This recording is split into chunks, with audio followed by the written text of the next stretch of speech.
Hello बच्चों, चलो अपन start करते हैं हमारे फ्लूइड मैकेनिक्स को। आज एफएम मैं बताता हूँ बच्चों। फ्लूइड का मतलब है क्या एक्चुअली में, कि जिसमें बहने का गुण हो, प्रॉपर्टी टू फ्लो, जिसमें बहने का गुण पाया जाए या प्रॉपर्टी कैसी हो, बहने की हो, फ्लो की प्रॉपर्टी हो, फ्लोइंग नेचर हो, तो वो मटेरियल फ्लूइड के अंदर आते हैं। जिसमें हमारे पास प्रॉपर्टीज जैसे आपको पता है कि तो एक तो है सॉलिड, एक है गैस और एक है क्या बच्चों, लिक्विड, है ना।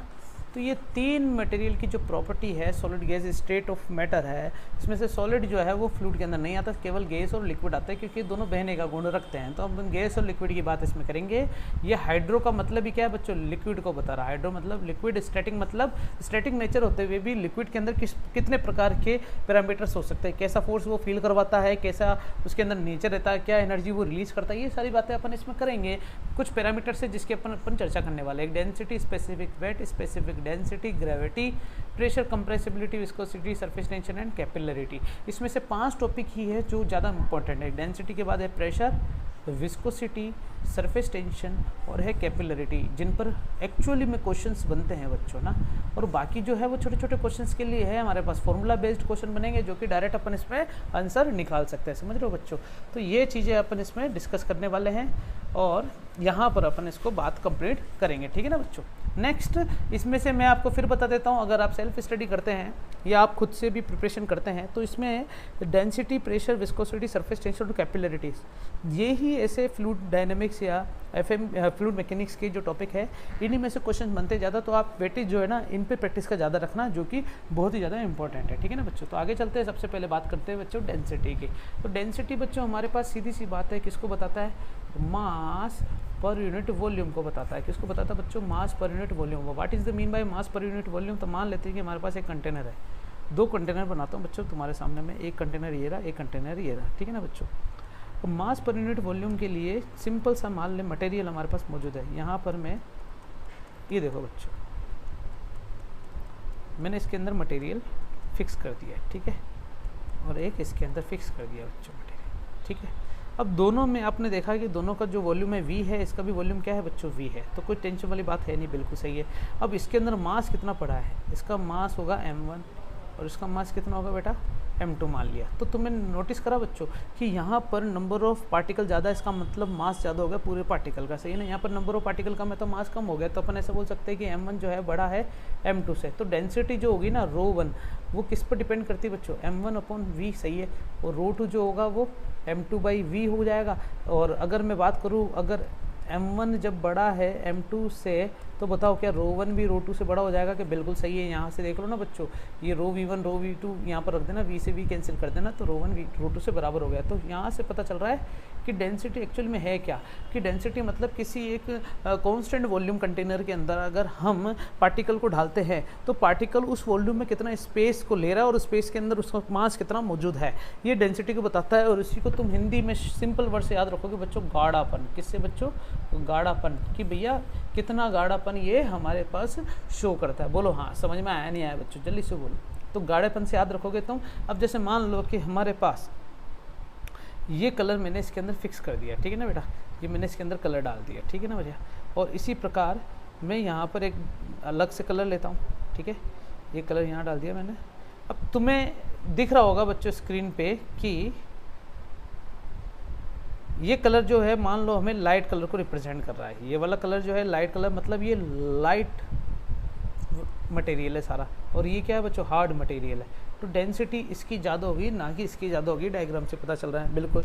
एक चीज़ और अपन ऐसा भी बोल सकते हैं कि डेंसिटी को रिप्रेजेंट करने के लिए हमें एक कंपेयर नाम की चीज़ पता होनी चाहिए, कि हमें कंपेयर करना पड़ेगा कि किसकी डेंसिटी ज़्यादा है, किसी की कम है। जैसे मैं बात करूँ शहद की, शहद जो है डेंसर है, क्यों है, क्योंकि उसको कंपेयर किया गया वाटर से। वाटर जो है वो शहद से थोड़ा हल्का दिखता है, आसानी से फ्लू कर सकता है, मैं हाथ में वाटर को ले नहीं सकता, ये बह जाएगा ऐसे नीचे से। और यहीं पर अब मैं बात करूँ शहद की बच्चों, तो हनी जो है वो क्या है बच्चों, अगर मैं यहाँ हनी डोलता हूँ तो वो धीरे धीरे नीचे गिरेगा। इसका मतलब क्या हो गया कि उसकी डेंसिटी ज़्यादा हो गई है। इसी प्रकार वाटर के अंदर अब मान लो नमक डाल दिया अपन ने या शक्कर शक्कर डाल दिया, तो नमक डाल दें और शक्कर डाल दें तो दोनों में से डेंसिटी किसकी ज़्यादा होगी बच्चों? शक्कर की ज़्यादा होगी। वो चाशनी बन जाता है ना गाढ़ा गाढ़ा, जबकि नमक तो क्या डिजोल्व हो गया उसके अंदर, तो वो डेंसिटी इतना ज़्यादा बढ़ाएगा नहीं। तो डेंसिटी को इस तरीके से पढ़ सकते हैं अपन गाढ़ेपन से। मास पर यूनिट वॉल्यूम की, उसी वॉल्यूम के अंदर कितना मास हम उसके अंदर ऐड कर रहे हैं, ये मास पर यूनिट वॉल्यूम डेंसिटी को बताता है। ये इसकी यूनिट होगी किलोग्राम पर मीटर क्यूब और ग्राम सीसी। ये ग्राम सीसी क्या है? सीसी का मतलब होता है बेटा सेंटीमीटर पर क्यूब लगा दो, या फिर इसको बोलेंगे बेटा क्यूबिक सेंटीमीटर। क्या बोलेंगे? Cubic centimetre. याद रख लोगे क्या? बोलो हाँ, समझ में आया, क्यूबिक सेंटीमीटर। तो यहाँ से हम इसकी बातें कंप्लीट कर सकते हैं, कोई ज़्यादा बड़ी हार्ड एंड फास्ट चीज़ें नहीं है बच्चों। ठीक है बच्चों, क्या आगे चल सकते हैं क्या अपन? हाँ या ना बच्चों? चलेगा कि नहीं चलेगा? पक्का बच्चों का? ठीक है, नेक्स्ट अपन आगे चलते हैं बच्चों। हमारे पास कुछ स्पेशल चीज़ें हैं जिसके बारे में अपन बात करने वाले हैं ना, कुछ की पॉइंट्स जो मैं तुम्हें बताना चाहता हूँ ना। जैसे मान लो, तुम्हें याद है बच्चों, हमने रेजिस्टेंस देखा है, कॉम्बिनेशन और रेजिस्टेंस। तुमने कैपेसिटर का कॉम्बिनेशन भी देखा होगा, तुमने लो टेम्परेचर और हाई टेम्परेचर कंटेनर के लिक्विड को भी आपस में मिलाते हुए देखा होगा। अब अपन क्या करेंगे, किसी एक कंटेनर में एक तरफ तो क्या रखेंगे बच्चों, अपन डिफरेंट टाइप्स ऑफ लिक्विड रखेंगे, और एक तरफ अपन क्या रखेंगे बेटा, अलग टाइप का लिक्विड रखेंगे ना।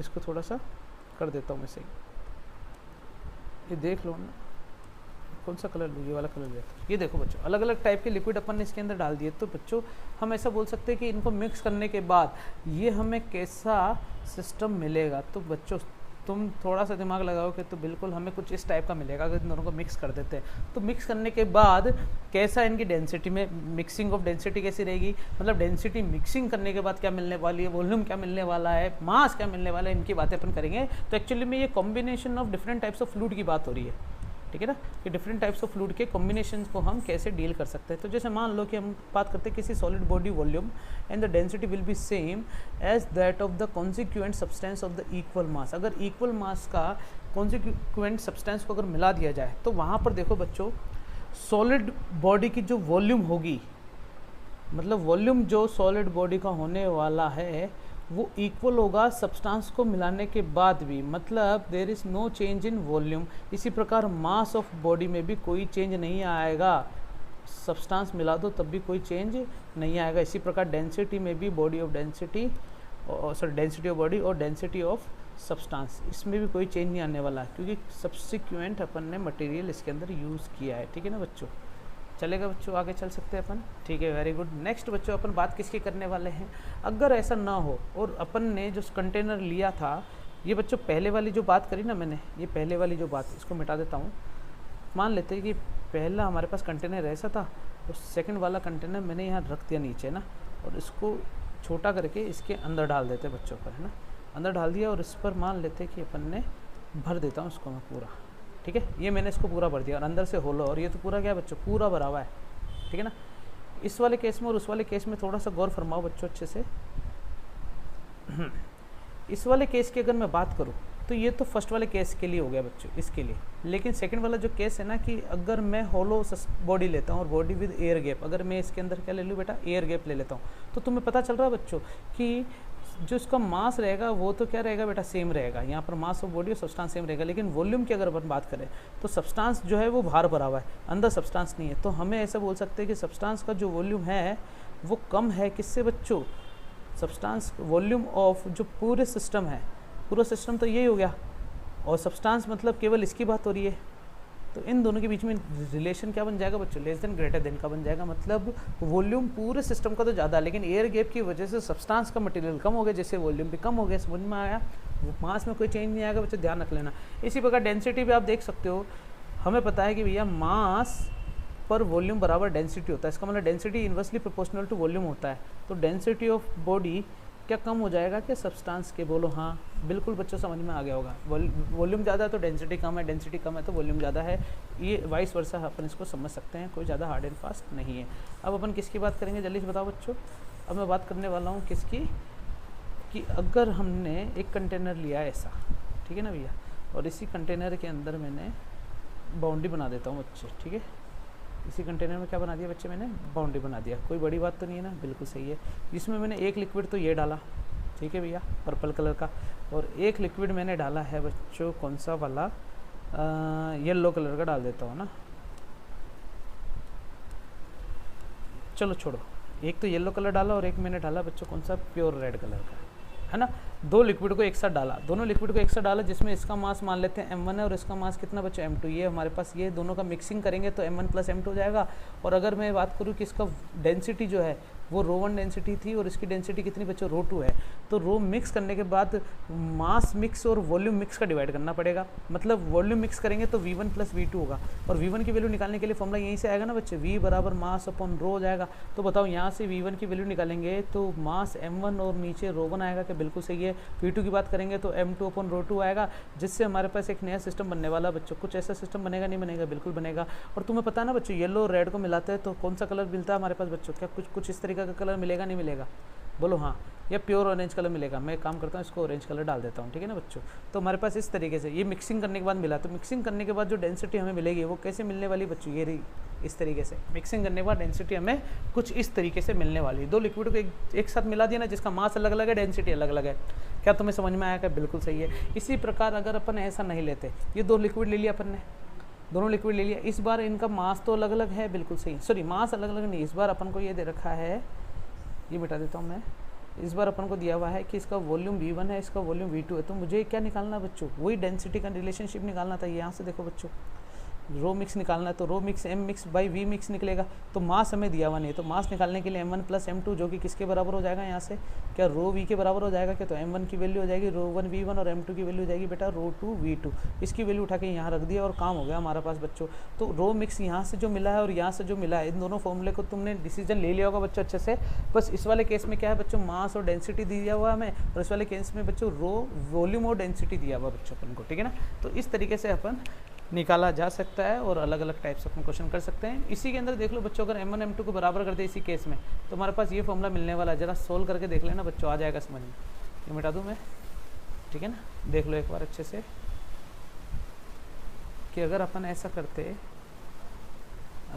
करते कि रो मिक्सर जो मुझे मिला है वो m1 plus m2 divided by m1 upon rho और m2 बाई रो2, तो ऊपर तो हो गया बेटा m प्लस m, नीचे आ गया m common 1 by rho 1 by rho, m और m कितना हो गया बेटा 2m, नीचे आ गया m, एल्शियम लोगे तो रो1 रो2 डिवाइडेड बाय रो1 रो2, ठीक है, m से कैंसिल, तो ऊपर हो गया 2 रो1 रो2 डिवाइडेड बाय रो1 प्लस रो2। ये हमारे पास वैल्यू मिली है रो मिक्सर की, ये देख लो बच्चों। और यही चीज़ यहाँ पर लिख रखा है बच्चों हार्मोनिक मीन को, क्या लिख रखा है ये हार्मोनिक मीन। तो हार्मोनिक मीन, और इसमें ये चीज़ लिख रखी होगी बच्चों अर्थमेटिक मीन, क्योंकि यहाँ पर v1 v2 को बराबर कर देंगे तो v सब काट दो, आंसर आ जाएगा रो1 प्लस रो2 बाई 2। तो अर्थमेटिक मीन और हार्मोनिक मीन होता क्या है, तो इसके लिए अपन वही पर्दा बाबा को बुलाएंगे नीचे बच्चों। ये पर्दा बाबा हमारे पास नीचे आ चुका है, ठीक है ना। तो हम बात करेंगे पहले AP की। AP के लिए फॉर्मूला होता था बच्चों a plus T, a plus 2d, a plus 3d, ऐसे चलता है। लास्ट में जाते जाते a plus n minus 1 into D. इनमें रिलेशनशिप क्या था बच्चों, एक्चुअली में ये था कि अगर ये a1 है, ये a2 है, ये a3 है, तो इन दोनों के बीच का जो डिफरेंस होता था ना d, वो a2 माइनस a1 के बराबर आता था, बिल्कुल सही है। और इन दोनों के बीच का डिफरेंस भी क्या आता था बच्चों, सेम आता था, ठीक है ना। d बराबर क्या आता था, a3 माइनस a2 के बराबर आता था। अगर मैं इन दोनों को एक दूसरे के बराबर लिखता हूँ तो a2 माइनस a1 बराबर आ गया a3 माइनस a2 को यहाँ ले आऊँ बच्चों तो a2 प्लस a2 हो जाएगा, और a1 को वहाँ ले जाओ तो क्या आ जाएगा a1 प्लस a3, तो 2a2 बराबर आ गया a1 प्लस a3। तो a2 की वैल्यू कितनी मिल जाएगी, a1 और a3 का हाफ। मतलब क्या हो गया कि अगर हमारे पास a, b और c दे दे तो इसका अर्थमेटिक जो मीन होगा वो b आएगा, तो b की value a plus c by 2 के बराबर होगी। या फिर अगर a और b दो मटेरियल है, दो हमारे पास एलिमेंट दे रखे AP के, तो इसका AM जो होगा अर्थमेटिक मीन वो A प्लस बी बाई 2 होगा। ये अर्थमेटिक मीन को बताता है। इसी प्रकार हार्मोनिक मीन भी अपन को पता होना चाहिए। तो मैं इसका डायरेक्ट फॉर्मूला लिख दूँ बच्चों, हार्मोनिक मीन का फॉर्मूला होता है 2AB by A plus B. इस तरीके से तुम इसको रोट लो बच्चों, हार्मोनिक मीन का फॉर्मूला। और ज्योमेट्रिक मीन का फॉर्मूला होता है रूट AB, और अर्थमेटिक मीन का फॉर्मूला होता है बेटा A plus b by 2। Arithmetic mean का मैंने बता दिया, GM का भी निकाला जा सकता है, HM का भी निकाल सकता है ना। तो तुम इस तरीके से कोई भी क्वेश्चन कर सकते हो बच्चों। मैथमेटिकल टर्म है, इसको तुम्हें समझना जरूरी नहीं है वैसे, है ना, ठीक है। बस हमें पता होना चाहिए कि हार्मोनिक मीन क्या होता है, अर्थमेटिक मीन क्या होता है। देखो AP सीरीज पता थी, GP सीरीज तुम्हें पता है GP क्या होता है।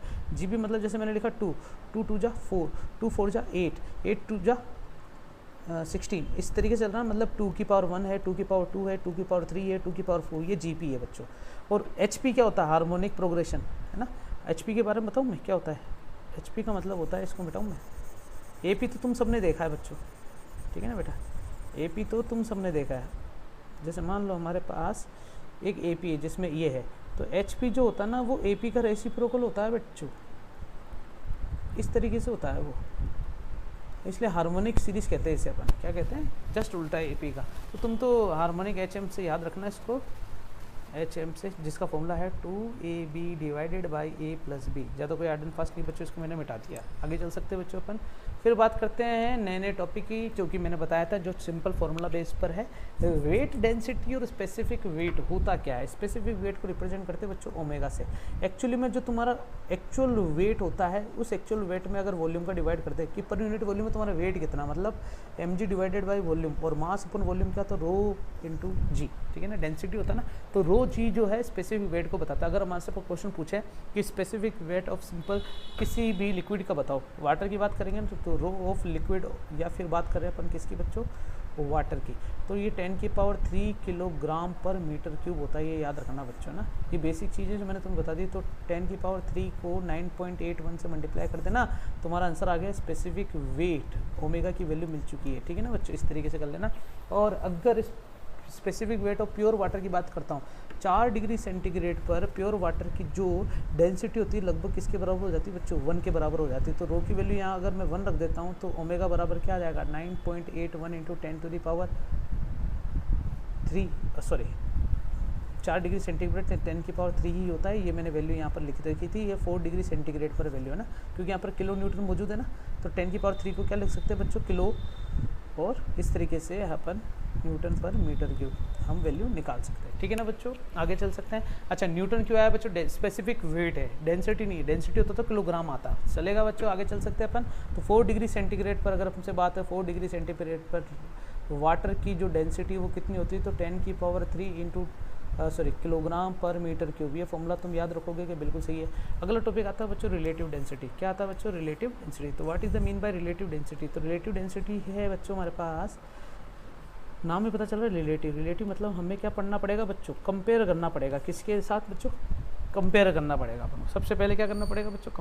कंपेयर करने के लिए हमारे पास होना तो चीज़, जैसे मैं बात कर रहा हूँ शहद की डेंसिटी ज़्यादा होती है वाटर से, तो वाटर से कंपेयर किया गया। इसी प्रकार डेंसिटी कंपेयर करने के लिए वाटर को ही रेफरेंस लिया जाता है। तो अगर हम किसी भी लिक्विड की डेंसिटी निकाल रहे with respect to the water, तो इनका रेशियो रिलेटिव डेंसिटी कहलाता है। क्या कहलाता है बेटा? रिलेटिव डेंसिटी कहलाता है। समझ में आया? एक बार फॉर्मूला रीड करो।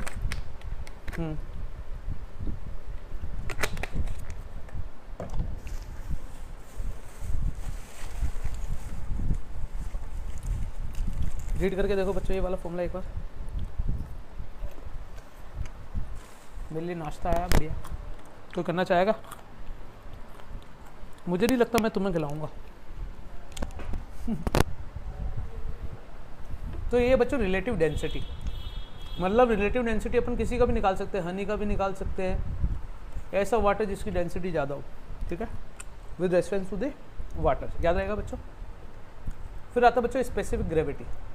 स्पेसिफिक ग्रेविटी होता क्या? फॉर्मूला पढ़ो एक बार अच्छे से पढ़ो।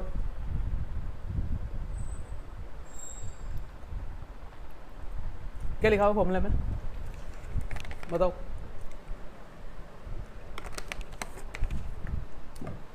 स्पेसिफिक ग्रेविटी का मतलब ये होता है, देखो ग्रेविटी तो अलग चीज़ होगी, स्पेसिफिक ग्रेविटी मतलब स्पेसिफिक वेट से रिलेट करना अपन को ना, मतलब किसी भी लिक्विड का specific weight with respect to the water, ये स्पेसिफिक ग्रेविटी को बताता है। ये भी रेशियो है तो मतलब यूनिटलेस या डायमेंशनलेस होगा। जैसे पहले वाला रिलेटिव डेंसिटी है, नाम में रिलेटिव है, रिलेटिव वर्ड वाले जो भी आते हैं वो रेशियो से होते हैं बच्चों, याद रखना। और जो हमेशा यूनिटलेस होते हैं, क्या होते हैं बेटा? यूनिटलेस, या फिर इसे अपन क्या बोल सकते हैं बेटा? ये डायमेंशनलेस क्वांटिटी होती है बच्चों। क्या होती है? Dimensionless quantity. स्पेसिफिक ग्रेविटी का फॉर्मूला आपको दिखा है, specific weight of liquid. Specific weight का फॉर्मूला तो रो जी दिख रहा है ना बच्चों, तो ये रो जी को उठा के यहाँ लिखूँ तो रो एल और g L divided by rho of water और जी ऑफ वाटर। तो जी तो कॉन्स्टेंट है बच्चों, चेंज नहीं होगा, तो रो एल आ गया और रो वाटर आ गया। ये देखो फॉर्मूला, रो एल और रो वाटर, ये रो एल और रो वाटर यहीं से आ गया बच्चों। डेंसिटी ऑफ लिक्विड और डेंसिटी ऑफ वाटर यहीं पे लिखा हुआ था ना, तो क्या रिलेटिव डेंसिटी के बराबर आ गया लगभग।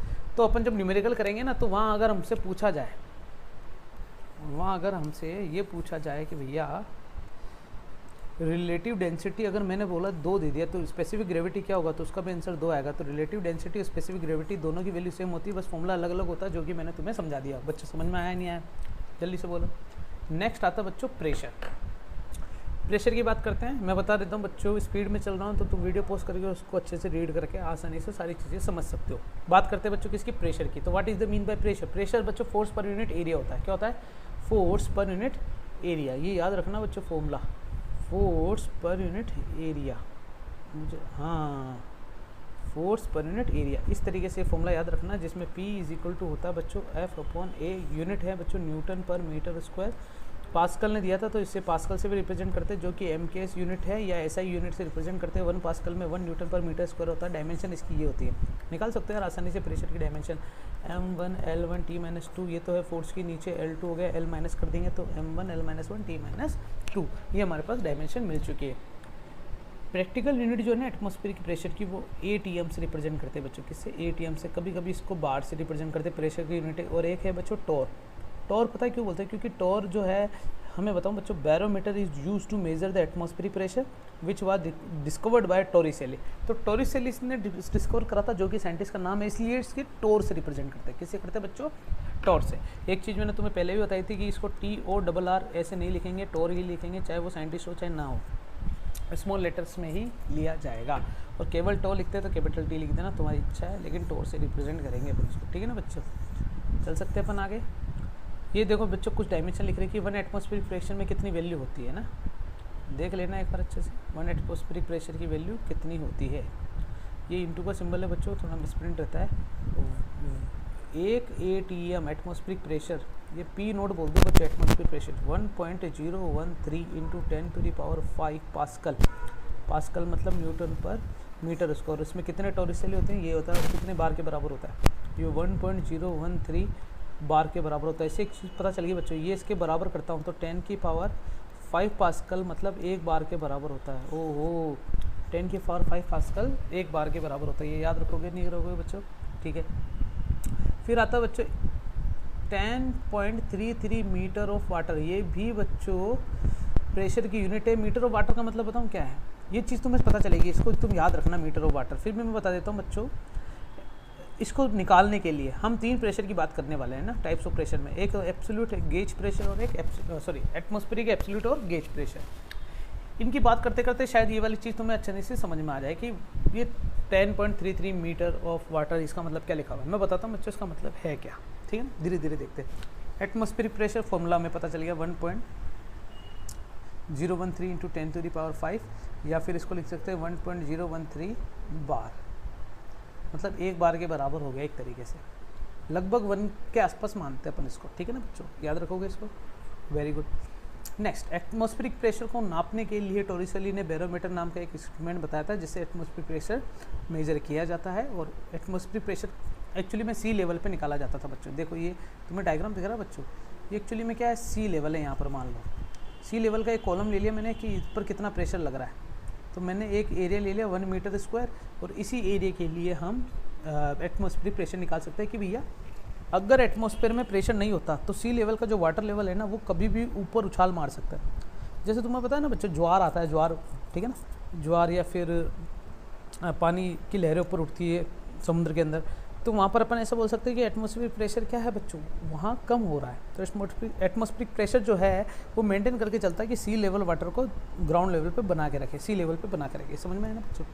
Atmospheric pressure varies from place to place and the particular place from time to time. ये लाइन याद रख लेना बच्चों, प्लेस के अकॉर्डिंग एटमॉस्फेरिक प्रेशर चेंज होता रहता है। अपन ये जो कांस्टेंट लिया ना, तो ये अपन ने कहाँ पर लिया बच्चों, आइडियल केस के लिए लिया, नहीं तो अपन एटमॉस्फेरिक प्रेशर जो है वो प्लेस टू प्लेस चेंज किया जा सकता है। ठीक है ना बच्चों, ओके।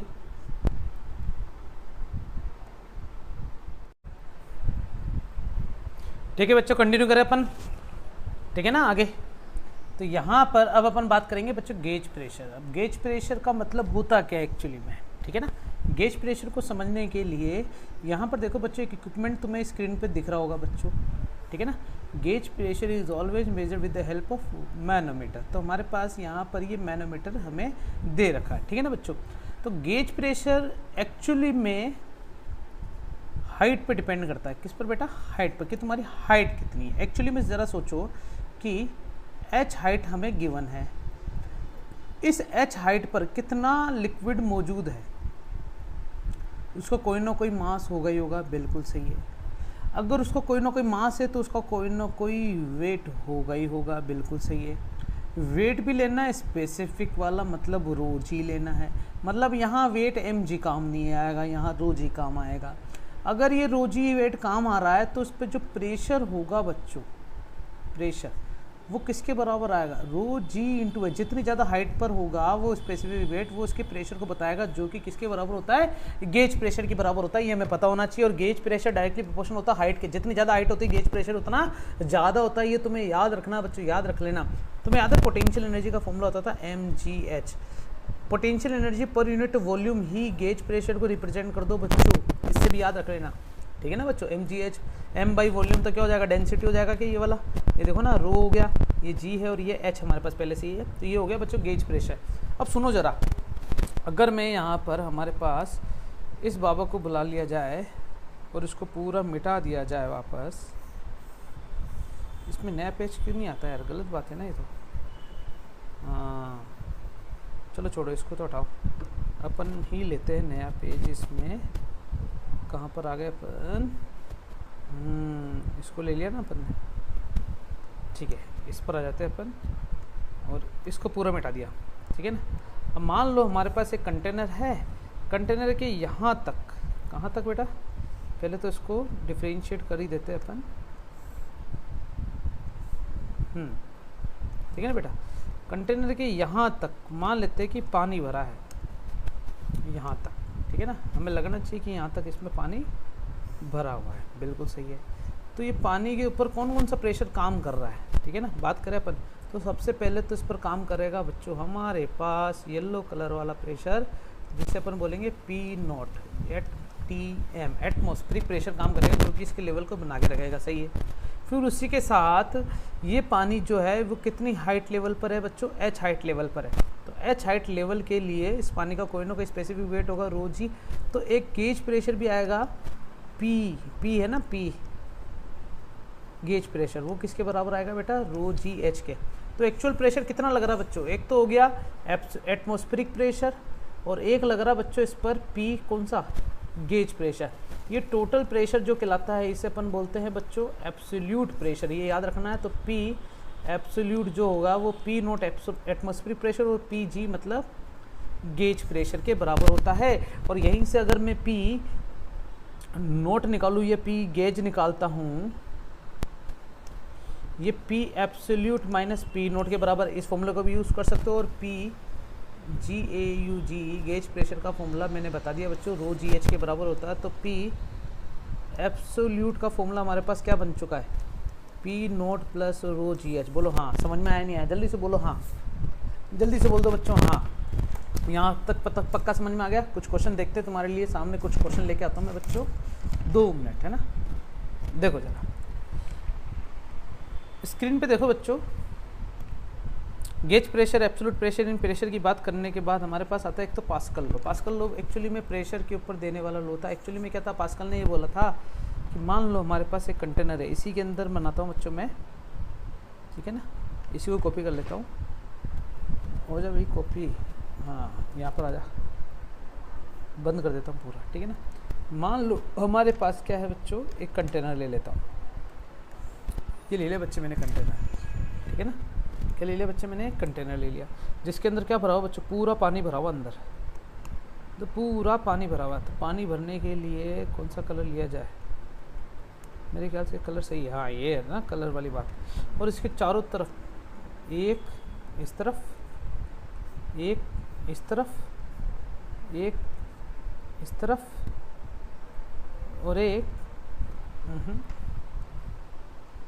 इस तरफ, हमने क्या लगा दिया बच्चे? पिस्टन सिस्टम लगा दिया बच्चे। क्या लगा दिया? सिलेंडर और पिस्टन सिस्टम लगा दिया यहाँ पर, सिलेंडर और पिस्टन सिस्टम। समझ में आया? पक्का ना बच्चे? इसमें से इस वाले पोर्शन को मैं हटा देता हूँ, क्योंकि यहाँ पर भी पानी भरा हुआ लगना नहीं चाहिए ना कि पानी भरा हुआ है या नहीं। बिल्कुल सही है बच्चों, यहाँ पर भी पानी भरा हुआ है और यहाँ पर भी पानी भरा हुआ है और यहाँ पर भी पानी भरा हुआ है। ठीक है, तो भैया ये पानी हमने यहाँ पर भर दिया बहुत सारा। ठीक है भैया, पानी के पार्टिकल होंगे तो यहाँ पर ये पानी हमारे पास भरा हुआ है। ठीक है ना भैया। अगर मैं किसी एक साइड पर प्रेशर अप्लाइड करता हूँ, यहाँ पर मैंने इसको फोर्स लगाया, एक्चुअली प्रेशर अप्लाई नहीं करा बच्चों, क्या लगाया बच्चों, मैंने यहाँ पर फोर्स लगाता हूँ। तो फोर्स पर यूनिट इतने से एरिया पर अगर मैं फोर्स लगाता हूँ तो एक्चुअली प्रेशर लगा रहा हूँ, फोर्स पर यूनिट एरिया। तो उससे प्रेशर जो होगा वो रिलीज़ होगा, इक्वली डिस्ट्रीब्यूटेड होगा सभी डायरेक्शन। मतलब जितना प्रेशर इस साइड पे लगेगा पिस्टन पर, उतना ही प्रेशर इसको भी फील होगा, उतना ही प्रेशर इसको भी फील होगा, क्योंकि बच्चों फोर्स पर यूनिट एरिया है, एरिया सबका कांस्टेंट हो गया, तो फोर्स भी इक्वली डिस्ट्रीब्यूट होगा, जिससे प्रेशर भी क्या रहेगा बच्चों, कांस्टेंट रहेगा। ये पास्कल का लॉ था। और पास्कल के लॉ में एक तो ये तरीका आ गया, मतलब अगर मैं यहाँ प्रेशर लगाता हूँ, मान लो इसने 3 mm का डिस्प्लेसमेंट किया, तो ये 1 mm खसकेगा, ये भी 1 mm खसकेगा, और ये भी 1 mm खसकेगा। समझ रहे हो बच्चों, मतलब 1 mm या 2 mm या 3 mm, लेकिन इक्वल खसकने वाले हैं ये। ठीक है ना बच्चों। इसी प्रकार यहाँ पर गौर फरमाओ, एक एक्सपेरिमेंट हमारे पास शो कर रखा है बच्चों, हाइड्रोलिक प्रेस दिख रहा है बच्चों, हाइड्रोलिक लिफ्ट या हाइड्रोलिक प्रेस।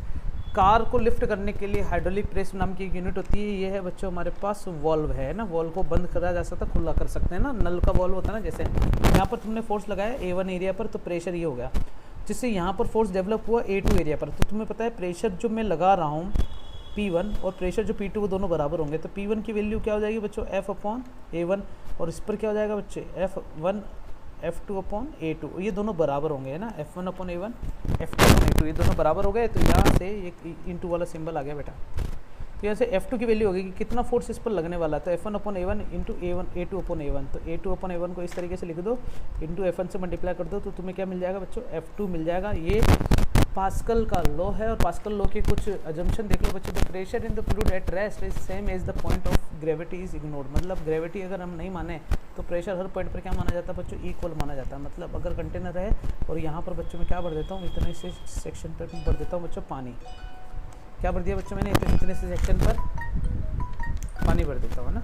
तो इस वाले केस में होगा क्या एक्चुअली में, ठीक है, अगर मैं यहाँ पर पानी भर देता हूँ तो इस वाले केस में होगा क्या कि प्रेशर जो होगा ना इस साइड पर, हर साइड पर, ग्रेविटी को इग्नोर कर दिया जाए तो हर साइड पर इक्वल होगा। लेकिन अगर ग्रेविटी है तो यहाँ पर प्रेशर ज़्यादा होगा, और दीवार पे तो प्रेशर है ही। अगर ग्रेविटी को इग्नोर कर दे तो हर पॉइंट पर प्रेशर समान होगा, इक्वल होगा। The liquid exert equal pressure in all direction, सही बात है। If the pressure is an enclose fluid is change at a particular point, the change in transmitted to every point to the fluid and to the wall and container without being diminished in magnitude. मतलब अगर किसी भी एक point पर pressure को increase करते हैं, यहाँ पर थोड़ा सा फोर्स लगा दिया, प्रेशर बढ़ गया, तो प्रेशर क्या होगा, इक्वली पार्टिकल से पार्टिकल प्रेशर जाता है बच्चों, है ना। पार्टिकल टू पार्टिकल प्रेशर क्या होता है, इक्वली जाता है। जैसे मान लो कि यहाँ पर एक पार्टिकल को फोर्स मिला तो ये प्रेशर आगे ट्रांसफर हुआ, ये प्रेशर आगे ट्रांसफर हुआ, ये प्रेशर आगे ट्रांसफर हुआ, वॉल टू वॉल चल सकता है बच्चों। तो ये हमने बता दिया मैग्नीट्यूड में चेंज किए बिना। अगर मैंने बोला यहाँ पर भी 2 पास्कल का प्रेशर लगाया तो 2 पास्कल का ही आगे ट्रांसफ़र होता रहेगा, प्रेशर चेंज होता रहेगा।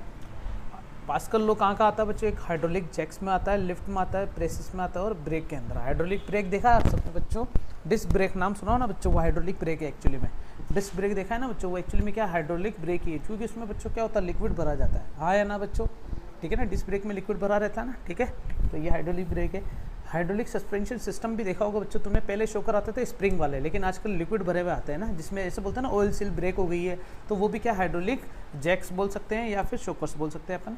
आगे चलते हैं बच्चों, बायोन्सी या आर्किमिडीज प्रिंसिपल। बायोन्सी क्या होता है, बायोन्सी नाम में पता चल रहा है बच्चों, बायोन्सी, पानी में जैसे कूदते हो तुम तो एक फोर्स ऐसा होता है जो पानी में कूदने के बाद तुम्हें ऊपर धकेलता, तो वो नेचर बायोन्सी कहलाता है। मतलब if the body is partially और wholly immersed in the fluid, अगर तुम किसी सिस्टम को, जैसे ये है सिस्टम, ये बॉडी है हमारे पास, दिख रहा नहीं दिख रहा आपको, अच्छे से देख लो एक बार, ठीक है ना। ये पानी से भरी हुई बॉडी मैंने यहाँ पर रख दी, ठीक है ना भैया। ये क्या है ओहो हो दुर्र, पता नहीं क्या क्या चीज़ आती रहती है, इससे क्या है, हाँ इसके अंदर क्या भरा है बच्चों, ये ऑब्जेक्ट अपन ने यहाँ पर रख दिया है, ठीक है ना भैया। तो ऑब्जेक्ट रख दिया तो इसका मतलब ये यहाँ पर भैया इमर्स्ड हो रखा है, तो इस पर क्या हो रहा है कि कुछ अमाउंट का फोर्स ऊपर की तरफ लगता है कि भैया तू नीचे क्यों आया, ऊपर जा। तो इससे अपन क्या कहते हैं बच्चों, बायोन्सी नेचर कहते हैं, और ये पूरा नेचर बायोन्सी कहलाता है, और इस पर जो फोर्स फील होता है इसे बायोंट फोर्स कहते हैं, ठीक है ना बच्चों। इट एक्सपीरियंस, यहाँ पर इस लैंग्वेज को पूरा कंप्लीट करते हैं, it experience an upward force due to the fluid surrounding it, सही बात है।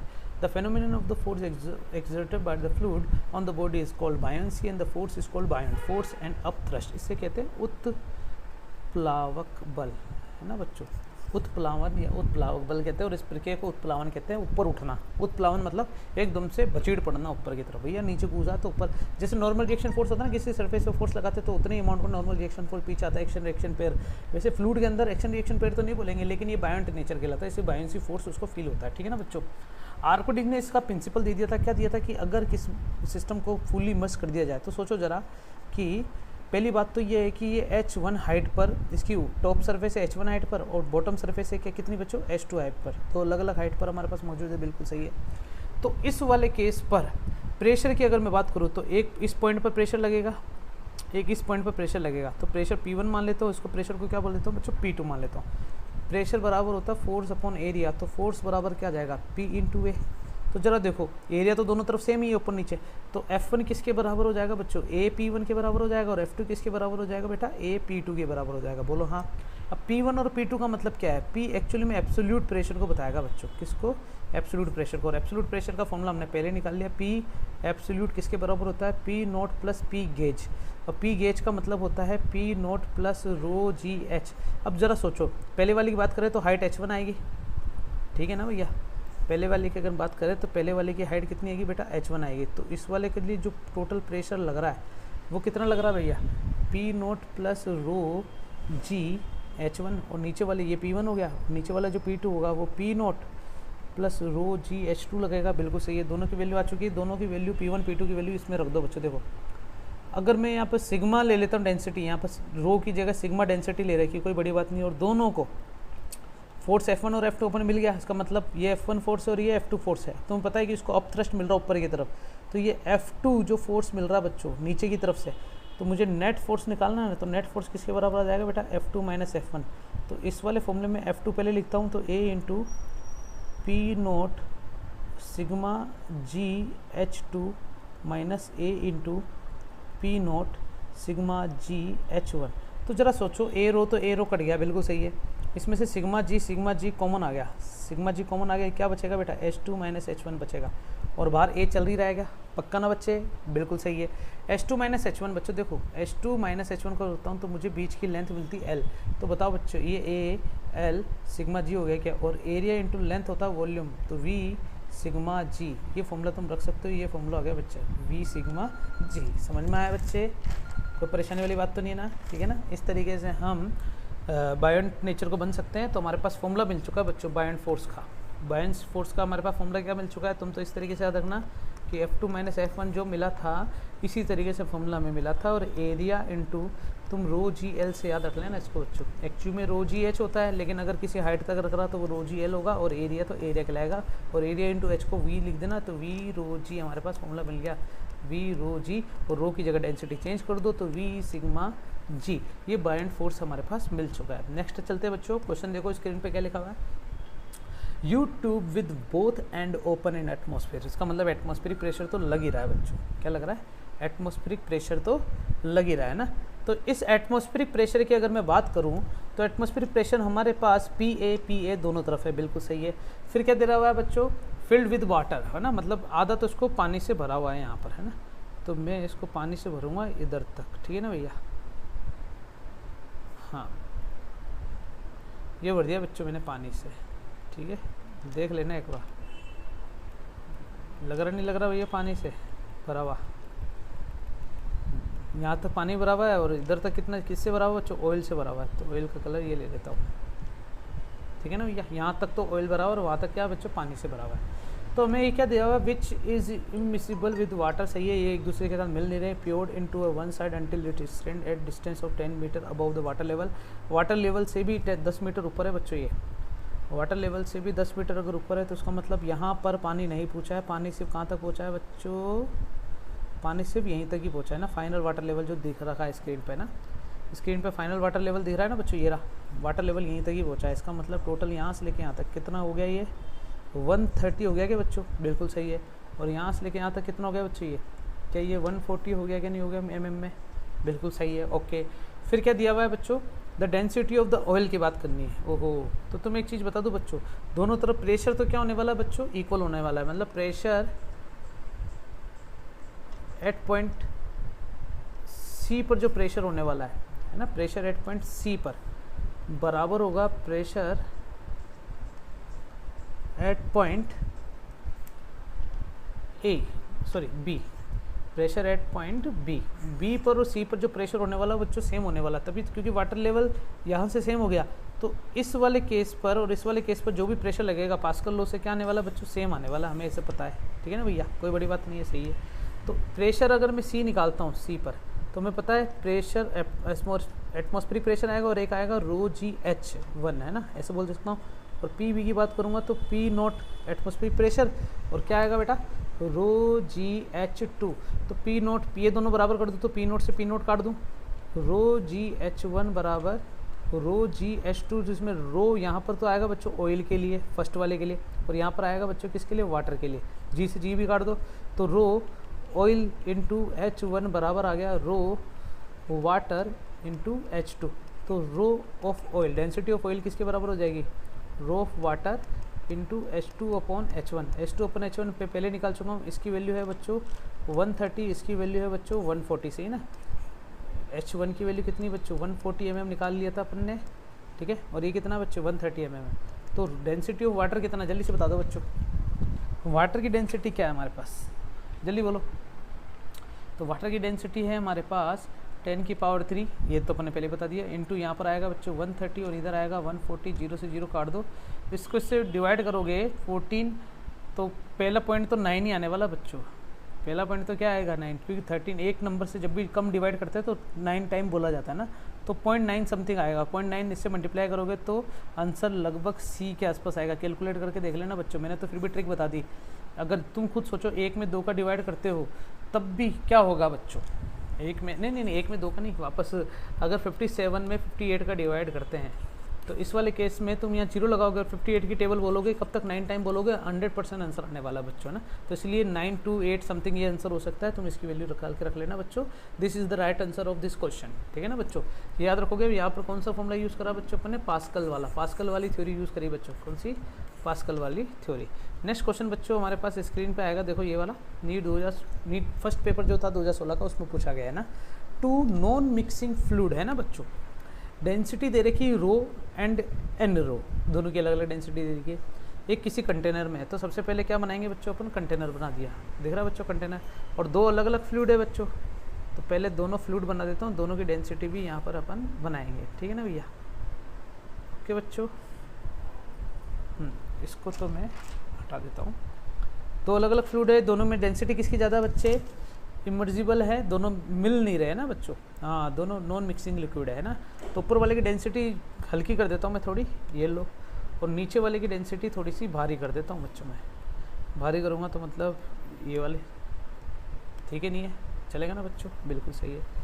ओके, अब इस वाले केस पर हमें क्या करना है बच्चों? अ सॉलिड सिलेंडर, ये दिख रहा है बच्चों, इसकी हाइट दोनों की h है बच्चों, हमारे पास पहले से गिवन है, ये भी h हाइट पर है और ये भी कितना h हाइट पर, दिख रहा है ना बच्चों। Liquid is height, each of height दे रही है h। A cylinder of length l and density d is put in the container, the cylinder float with its axis vertical and length pl। ओहो, द डेंसर लिक्विड, मतलब ये दिया हुआ कि बच्चों एक सिलेंड्रिकल कंटेनर है हमारे पास जो कि इसके अंदर फ्लोट कर रहा है बच्चों, इस तरीके से, समझ रहे हो बच्चों? सिलेंड्रिकल कंटेनर जो कि इसके ऊपर क्या कर रहा है बच्चों? फ्लोट कर रहा है, ठीक है ना। अगर ये फ्लोट कर रहा है तो इसका कुछ अमाउंट, कुछ जो लेंथ है ना बच्चों, वाइट कलर कर दिया मैंने, तो मान लेते हैं कि ये तो है एन रो की डेंसिटी और ये है बच्चों इसकी रो वाली डेंसिटी, ठीक है। जिसमें फ्लोट कर रहा है, आधा तो ऊपर और आधा कहाँ है बच्चों? नीचे है, आधा ऊपर आधा नीचे है। तो मैं काम करता हूँ ना, इसको भी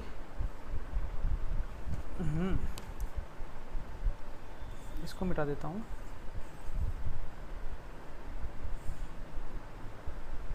इसको मिला दिया मैंने और इसको मिक्स कर देता हूँ मैं यहाँ से, ठीक है ना भैया। हाँ, ये वाटर लेवल हो गया। अब मैं सिलेंडर बनाऊंगा इसके अंदर, ठीक है नहीं है। छोड़ो, इसको भी मिटा देता हूँ, पीछे वाले को मिट जाएगा क्या तू? मिट तो यार तो, लेकिन मज़ा नहीं आ रहा मेरे को। चलेगा, कोई बात नहीं।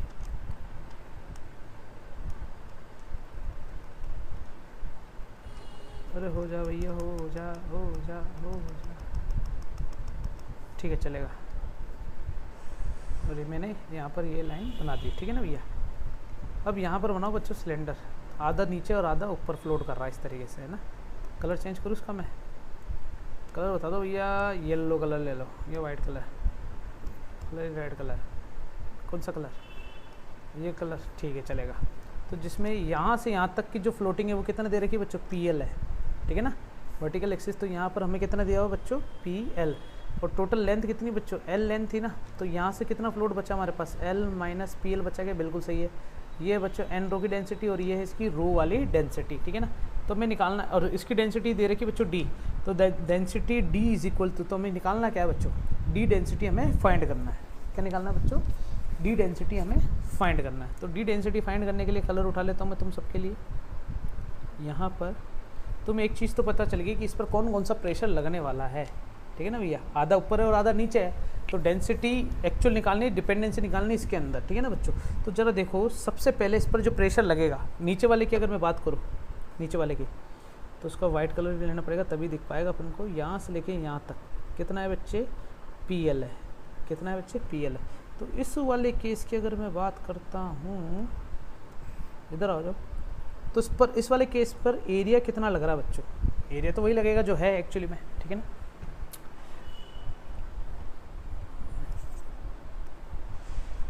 फोर्स अपॉन एरिया किसको बताता है बच्चों?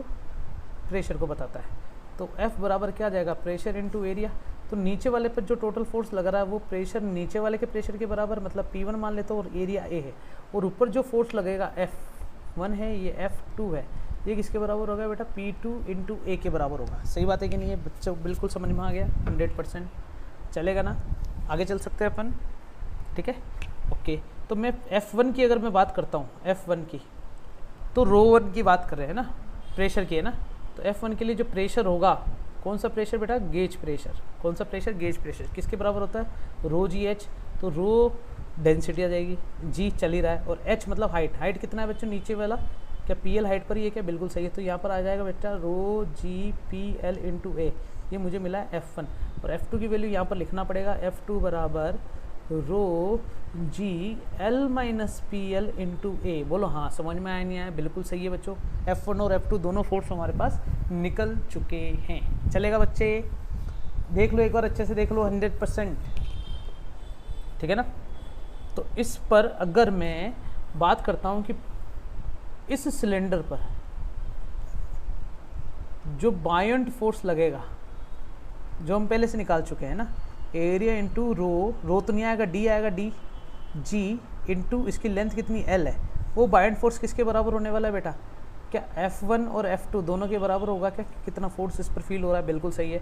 उत्प्लावक बल इसके बराबर हो जाएगा, है ना। मतलब बायंट फोर्स इसको ऊपर ले जा रहा है फ्लोटिंग करने के लिए ना।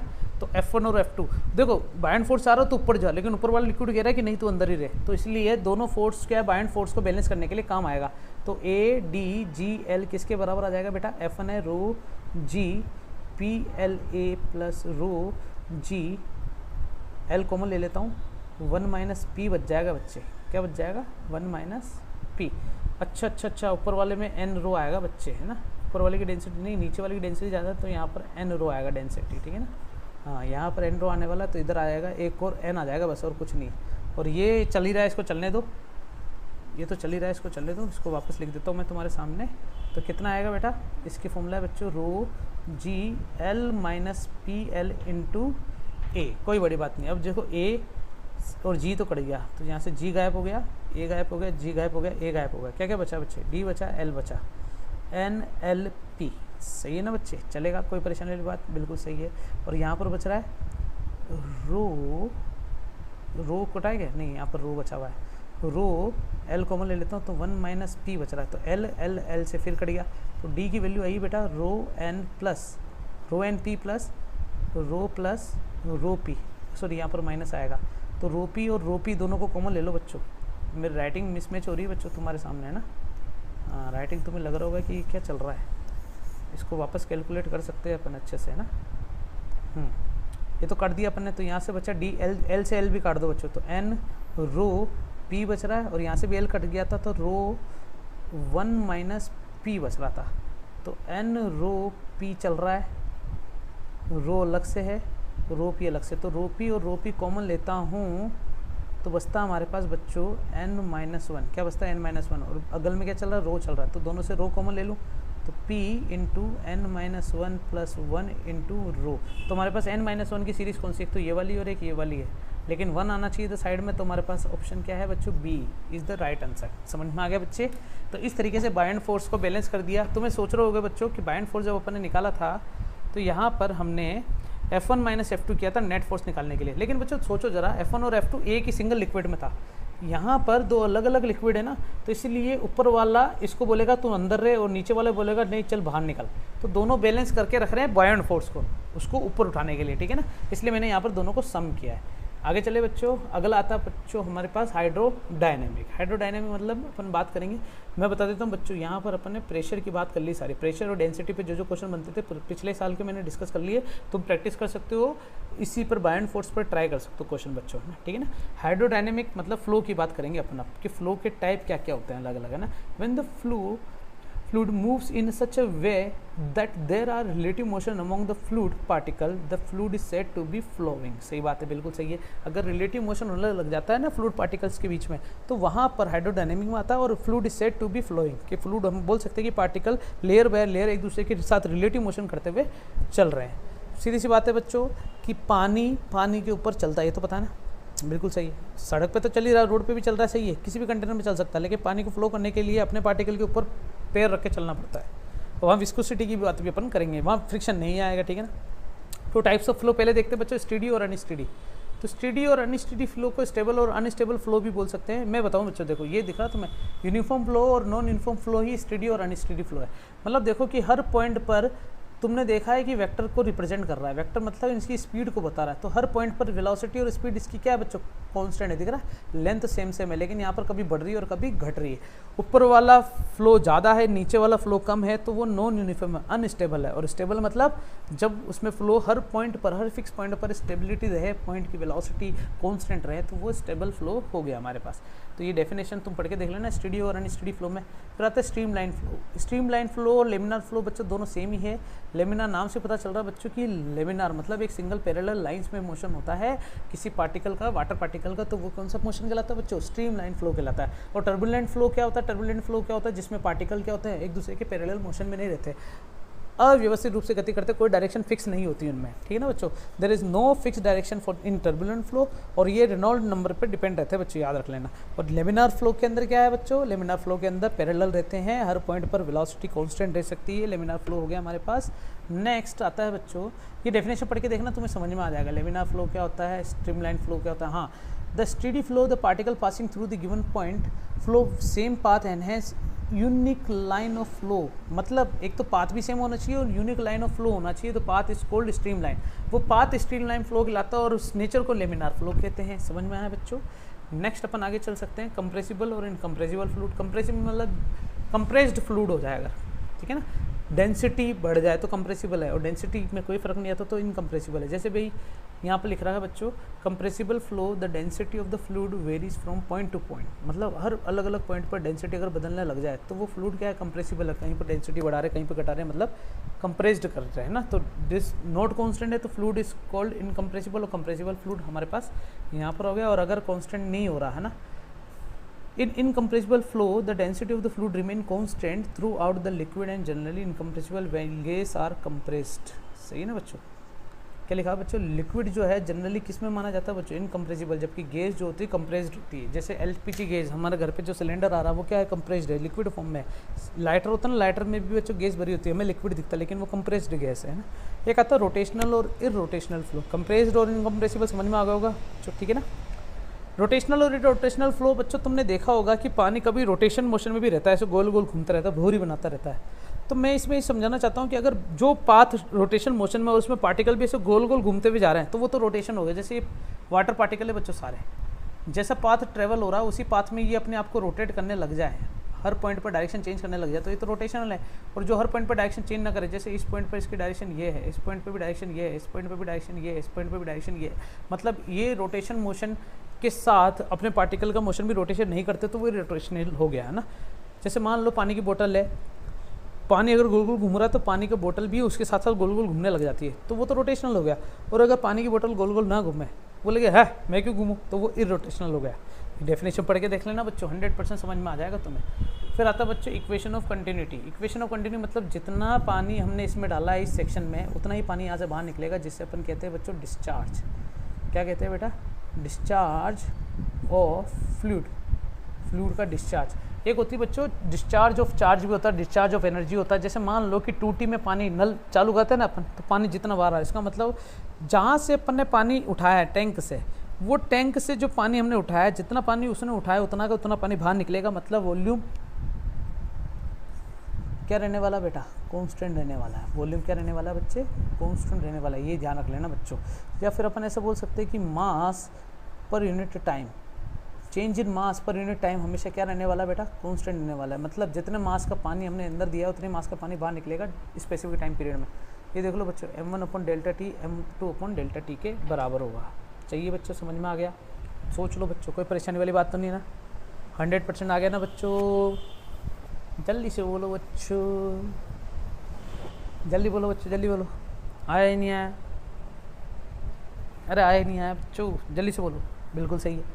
अब यहाँ पर रो बराबर होता है मास पर यूनिट वॉल्यूम, तो मास बराबर होता है रो इंटू वी। तो यहाँ से अगर मैं वैल्यू रखता हूँ रो 1, सॉरी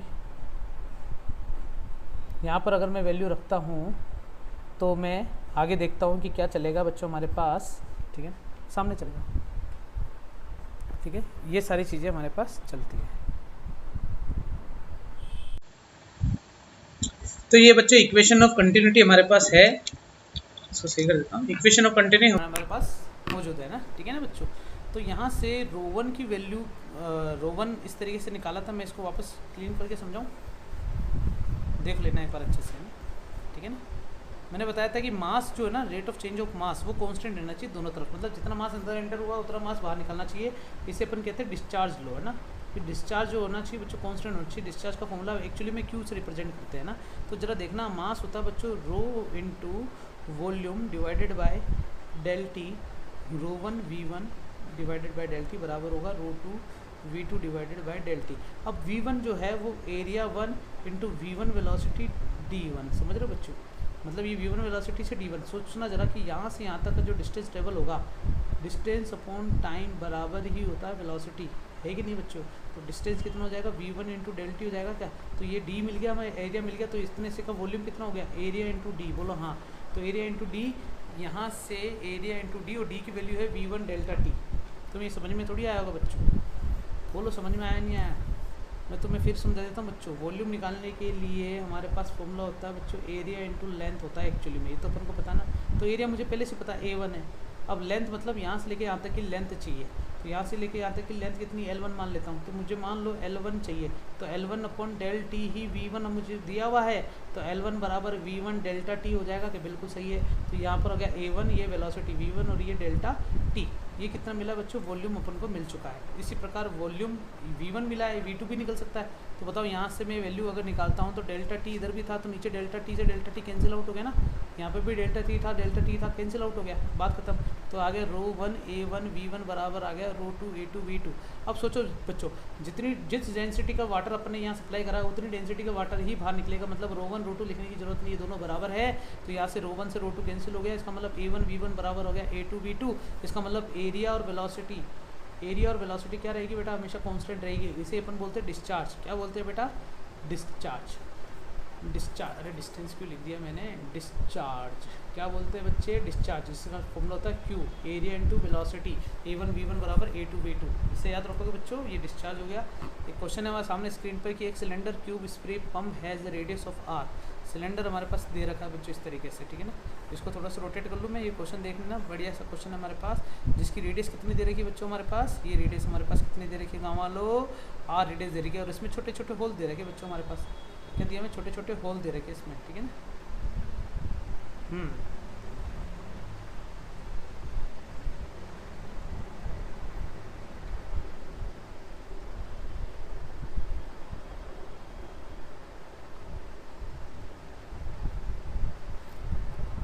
छोटे छोटे हमारे पास होल दिए हुए हैं बच्चों ने, ठीक है, और जिनकी सबकी रेडियस कितनी बच्चों, स्प्रे है ना इस तरीके से, जिनकी रेडियस कितनी दे रखी है सबकी हमारे पास आर रेडियस दे रखी है, ठीक है ना भैया।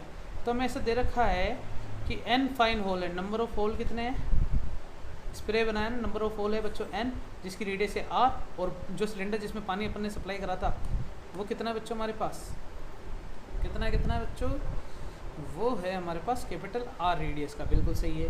अब अपन को दे रखा है if the speed of the liquid in the tube is v, हमें स्पीड दे रखी है बच्चों, इसकी कितनी है, वी दे रखी है स्पीड, ठीक है ना।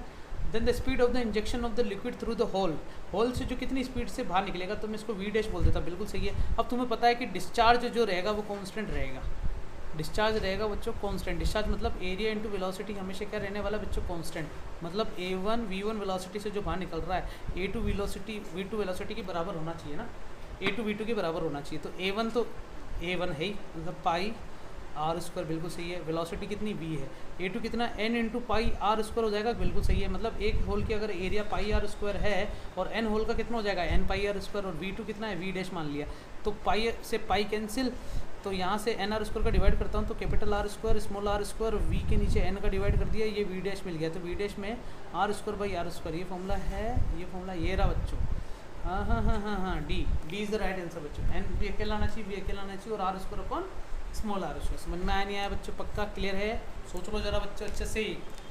तो ये है हमारे पास आंसर, इस तरीके से हमने कंटिन्यूटी वाला क्वेश्चन करा। नेक्स्ट बच्चों अपन बर्नौली पे बातें करेंगे, अभी के लिए इतना काफ़ी है, थैंक यू। तो अपन ने इन सब की बातें अपन ने कंप्लीट कर ली है, ठीक है ना बच्चों।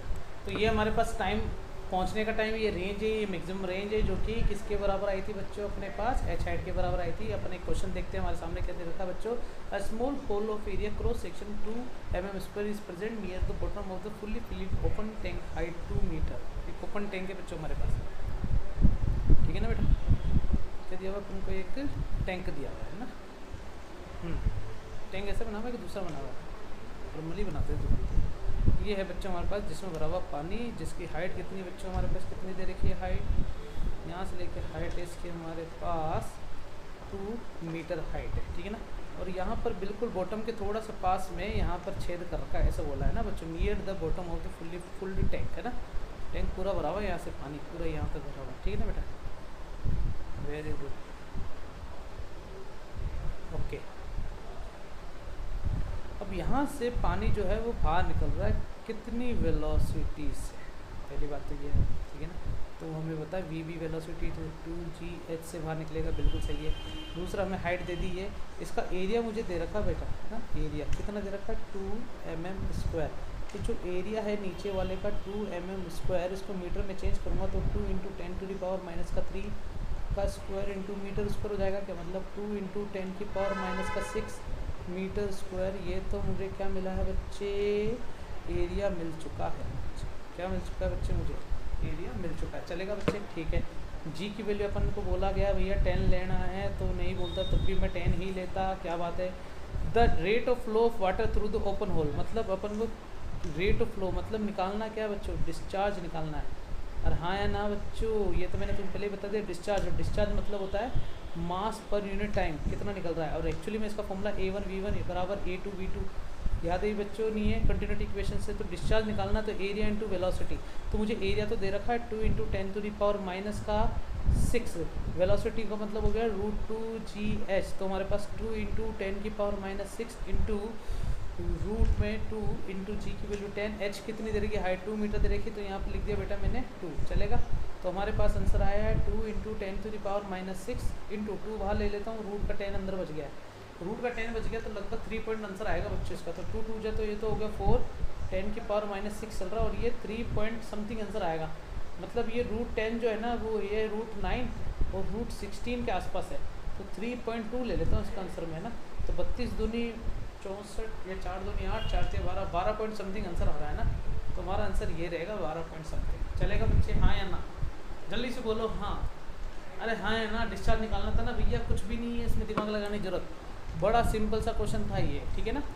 डिपेंड कर रहा है किस पर बच्चों, इस वाले फॉर्मूले पे, ये अपन ने निकाला था ना ये वाला टोरिसोली ई फ्लक्स फ्लो के लिए, तो यहाँ से हमारा आंसर कंप्लीट हुआ। और ये कब पूछा गया? नीट 2019 में पूछा गया, बड़ा सिंपल क्वेश्चन। 2015 में जो क्वेश्चन पूछा गया था उसमें क्या दे रखा था? Wind with speed 40 centimetre. ओ भैया हवा चल रही है, क्या चल रही है? हवा।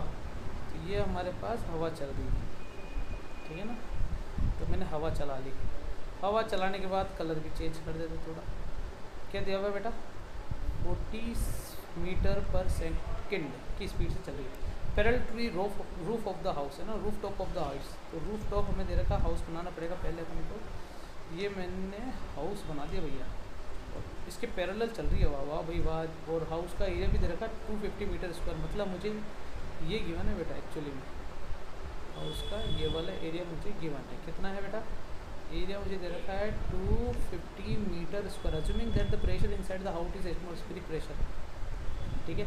तो पता है बाहर वाला प्रेशर ज़्यादा होगा अंदर वाले से, ठीक है ना। ये वाला प्रेशर ज़्यादा क्योंकि वेलोसिटी ज़्यादा है ना, ठीक है ना बच्चे, से याद रखोगे, ठीक है। Force exert by the wind on the roof and the direction of the force है ना। तो पहले अपन को निकालना कि कितना फोर्स ये एक्सर्ट करेगा, है ना, कि इस छत पर कितना फोर्स एक्सर्ट करने वाला है ये तेज़ हवाएं, ठीक है ना। तो बच्चों नीचे प्रेशर कम है, ऊपर प्रेशर क्या है बच्चों? ज़्यादा है। नीचे प्रेशर कम है, ऊपर प्रेशर ज़्यादा है। तो तुम्हें याद फॉर्मूला पता होगा, P plus half rho v square plus rho g h. अगर हाइट में सेम मानता हूँ तो इसको हटा दो, तो हमारे पास बनता है P plus half rho v square बराबर कांस्टेंट होगा। तो इससे एक रिलेशन पता चल गया बेटा, प्रेशर और वेलोसिटी के बीच में। प्रेशर और वेलोसिटी के बीच में होना पता चल गया। जहाँ वेलोसिटी ज़्यादा होती है वहाँ प्रेशर कम होता है, जहाँ प्रेशर कम होता है वहाँ फोर्स ज़्यादा मिलता है। मतलब यहाँ पर फोर्स नीचे से ऊपर की तरफ होगा, क्योंकि देखो बच्चों यहाँ पर प्रेशर क्या है, सॉरी ये मैंने गलत बता दिया बच्चों, एटमॉस्फेरिक प्रेशर यहाँ पर ज़्यादा है। तो हमें पता चल गया कि फोर्स जो है ना दीवार को ऊपर की तरफ फेंका जाएगा ना। मतलब तेज़ हवा लेके चल रही है ना, तो दीवार को क्या करेगी बच्चों? अपवर्ड डायरेक्शन में लेके जाएगी, है ना। तो force exert by the wind on the roof and the direction of the force will be. तो डायरेक्शन ऑफ फोर्स तो हमें मिल गया ऊपर की तरफ होगा। अब मुझे निकालना है कि आंसर इनमें से कौन सा है ना। तो बच्चों यहाँ पर बर्नौली की ये वाली इक्वेशन उठा लूँ मैं, इसी इक्वेशन को हम पर अंजाम देंगे उस कैलकुलेशन करते समय। फोर्स निकालने के लिए हमारे पास फॉर्मूला है बेटा P1 प्लस हाफ रो तो डेंसिटी ऑफ विंड है, कोई परेशानी वाली बात ही नहीं है, ठीक है ना। ये तो चेंज करेंगे नहीं। वेलोसिटी V1 स्क्वायर है और रो GH1 नहीं लेंगे बेटा, तो यहाँ पर आ जाएगा P2 हाफ रो V2 का स्क्वायर। चलेगा बेटा, ठीक है। ये तो है हमारे पास आउटसाइड के लिए, और ये है बच्चों हमारे पास किसके लिए? इनसाइड के लिए। तो आउटसाइड प्रेशर और इनसाइड प्रेशर अगर थोड़ा सा दिमाग लगाया जाए बच्चों तो हमें प्रेशर डिफरेंस मिल जाएगा यहाँ से, है ना। तो P आउटसाइड है तो P ही लेने दो, हाफ रो V1 स्क्वायर चलेगा, और P इनसाइड है तो एटमॉस्फेरिक हो गया हाफ। अच्छा अंदर कुछ भी नहीं चल रहा, हवा, तो V2 की वैल्यू होगी 0, तो ये तो हो गया बच्चे 0। तो P नॉट माइनस P की वैल्यू आ गई है हाफ रो P स्क्वायर। मतलब बाहर वाली 40 सेंटीमीटर स्क्वायर थी ना, तो मुझे प्रेशर मिल चुका बच्चों। क्या मिल चुका? मुझे प्रेशर मिल चुका है। और फोर्स निकालने के लिए एक्चुअल प्रेशर मिल गया, तो फोर्स बराबर होता है प्रेशर इनटू एरिया। तो प्रेशर हो गया P नॉट माइनस P, ठीक है। मतलब देखो ना बच्चों, P बराबर क्या होता था? P not plus P GAU gauge, है ना। तो गेज प्रेशर के हिसाब से। तो अगर दिमाग लगाएं तो हमारे पास ये जो P वाटर लेवल है, तो यहाँ पर वाटर लेवल की बात करेंगे नहीं, ना तो गेज प्रेशर की बात करेंगे, ना एब्सोल्यूट प्रेशर की बात करेंगे। हमें तो ये देखना है कि इस पूरे सिस्टम पर एक्चुअल प्रेशर लग कितना रहा है। तो लग प्रेशर जो लग रहा है वो हम यहाँ पर क्या लेंगे बच्चों? वो वाला प्रेशर नहीं उठाएंगे, केवल ये वाला प्रेशर उठाएंगे जो कि यहाँ पर रख दिया है। एरिया है बेटा कितना? 250। तो ये हो गया हाफ। डेंसिटी ऑफ वाटर या विंड दे रखा है मेरे को, एयर की डेंसिटी है बेटा 1.2, ठीक है ना बेटा। और वेलोसिटी कितनी दे रही है? 40 का स्क्वायर, तो यहाँ पर आ गया 40 का स्क्वायर इंटू एरिया है बेटा कितना? 250। तो काटा पीटी करनी पड़ेगी बेटा, 1/2 इंटू 1.2 का पॉइंट हटाया, नीचे 12 लगा दिया, 40 इंटू 40 चलेगा बेटा। और ये हो गया 250 से 250 कैंसिल आउट, 2 6 12, 6 चौक 24 इंटू 25 चौक 100। वो 1000 हो गया। तो इसको चाहो तो सॉल्व कर लो, तुम्हारी इच्छा है। ये 40 रहेगा बेटा, और 2.4 समथिंग आंसर है ना। तो ये वाला आंसर है बच्चों, 2.4 ये भी है, 2.4 ये भी, 4.8 तो आंसर नहीं होगा। तो ये दोनों में से कोई एक सही होगा, और अपवर्ड डायरेक्शन में तो ये वाला option number A is the right answer of this question.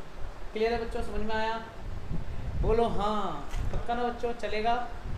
ठीक है या नहीं है बच्चों? अरे चलना चाहिए, ठीक है, चलना चाहिए ना। फिर अपन किसकी बात करेंगे बच्चों? नया क्वेश्चन हमारे सामने। A fluid is the stream line flow across the horizontal pipe of variable area. Variable area दे रखा है बच्चों हमारे पास, है ना। वेरिंग एरिया है, वेरिंग एरिया तो भैया इसका डायग्राम कुछ इस टाइप से चलेगा क्या, डिफरेंट काइंड ऑफ एरिया। यहाँ पर एरिया मान लेते कितना A1 है और यहाँ पर एरिया कितना बेटा A2 है, ठीक है ना भैया। तो हमारे पास A1 और A2 दो टाइप के एरिया हमारे पास गिवन हो चुके हैं, कोई हार्ड एंड फास्ट है नहीं, ठीक है, क्लियर है। अब आगे समझ में आगे आ गया, ठीक है।